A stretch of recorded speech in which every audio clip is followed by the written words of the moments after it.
Hi everyone, it's Karen from Ribbonly, and today I'm going to show you in a short video how to attach two ribbons to a wreath frame and to work with them to make a lovely Christmas wreath using the pull through method. You don't need to cut the ribbon until you get to the very end of filling your wreath frame, so you're going to be working with your entire rolls at the same time, and it's super easy and super quick to fill your frame. So I'm going to start off using this jute. So I just put this festive polka to one side, and I'm actually literally going to just unspool the jute, pop it down onto the floor because it then sort of uncoils itself nicely whilst I work.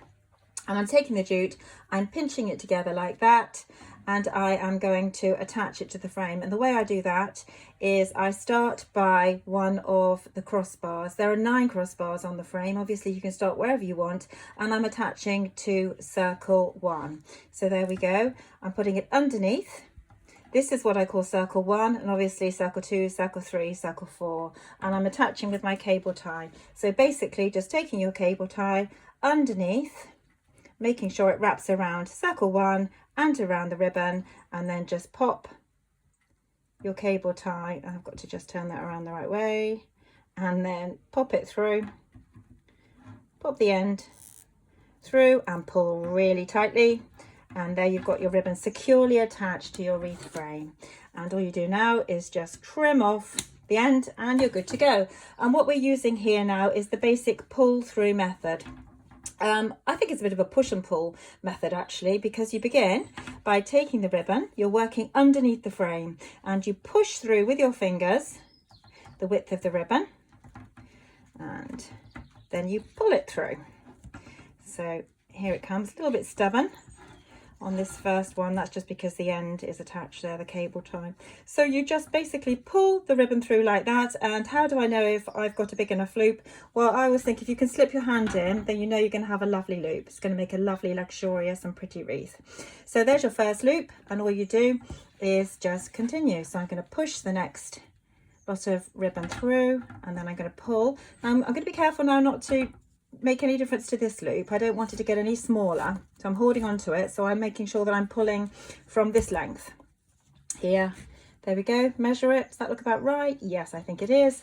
And then again up through the third gap between circles 3 and 4. Up it comes. Right, pull it through, and I've got my 3 loops ready. That's the beginning. It's as simple as that. Now we're going to attach the next ribbon, which is our festive polka spots. A beautiful wide ribbon, absolutely gorgeous. Pop it down onto the floor like I did with the jute. Take my cable tie, and then exactly the same process. Scrunch the ribbon together, pinch it together, and attach to circle 1. Now bear with me for this, because I'm going to be showing you exactly the same technique that you've just seen, but the purpose of this is just to show you what you do when you get to your third line of loops, because you might wonder, well, what happens then when you're working with 2 lots of ribbon at the same time? So got the festive polka anchored on nicely, and we repeat the process that you've just seen. So I'm pushing through.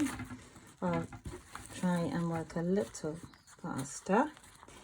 There we go. And I need to just sort out that little twist. There we go. It's already looking lovely. These colours really complement each other beautifully. And with this particular pattern of wreath, once you've got the gold dust embellishments on and the lovely luxurious long bow, it looks absolutely gorgeous, really lovely. I like the contrast between the natural and the sort of extremely Christmassy, luxurious ribbon. I think they make a nice pairing. Again, measuring, yeah, those loops look good. Look, that one's got a bit smaller, so I'm just going to pull it back through. It's just whilst I'm working on the green ribbon, a little bit of disturbance.